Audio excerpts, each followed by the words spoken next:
உண்மையான மக்களின் பிரச்சனையை மறைப்பதற்காக வாரத்திற்கு ஒரு செய்தியை அரசாங்கம் உருவாக்குவதாக பாராளுமன்ற உறுப்பினர் நாமல் ராஜபக்ச கூறுகின்றாரே.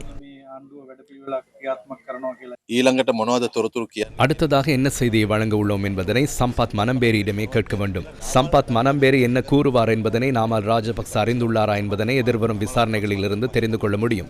சில சந்தர்ப்பங்களில் மனம்பேரி என்ன கூறுவார் என்பதனை நாமல் ராஜபக்ச அறிந்து கொள்ளாமல் இருக்க முடியும். அதனால் இந்த வாரம் ஒன்று, அடுத்த வாரம் ஒன்று என கூறுகின்றார். உண்மையில் விசாரணை பிரிவினர் கிடைக்கின்ற தகவல்களுக்கு அமைய சாட்சிகளை சேகரித்து விசாரணைகளை முன்னெடுத்து சரியான நபர்களை அடையாளம் கண்டு சட்டத்தின் முன்பாக நிறுத்துகின்ற செயற்பாடுகளையே முன்னெடுக்கின்றனர். அவ்வாறு சட்டவிரோத செயற்பாடுகளில் ஈடுபட்டவர்களின் மனச்சாட்சிக்கே தெரியும். அவர்கள் எந்த இடத்தில் தவறிழைத்துள்ளார்கள் என்பதனை அவர்களின் மனச்சாட்சி மாத்திரமே அறியும். அவ்வாறு அறிந்தவர்கள் தம்மை பிடிப்பார்களோ என்ற நிலையில் பல விடயங்களை பேச முடியும். அதனாலேயே பல வருடங்களாக ஒரு பழமொழி உள்ளதல்லவா, திருடனுக்கு முன்பாக வாழைக்குலை வெளியில் சென்றதை போன்று இந்த வாய்ஸ் கட்ஸ்களை பார்க்கும்போது புரிகிறது.